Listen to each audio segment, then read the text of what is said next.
முத்துவின் வின்எஸ்எஸ் brand அரிசிகள் தரத்திலும் சுவையிலும் என்றும் number 1.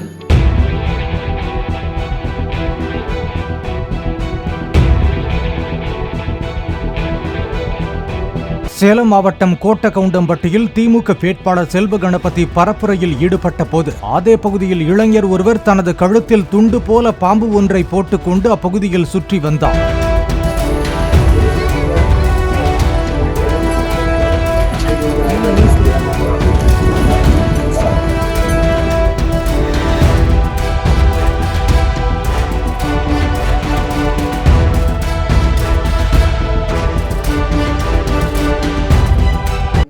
முத்துவின் வின்எஸ்எஸ் brand அரிசிகள் தரத்திலும் சுவையிலும் என்றும் நம்பர் 1.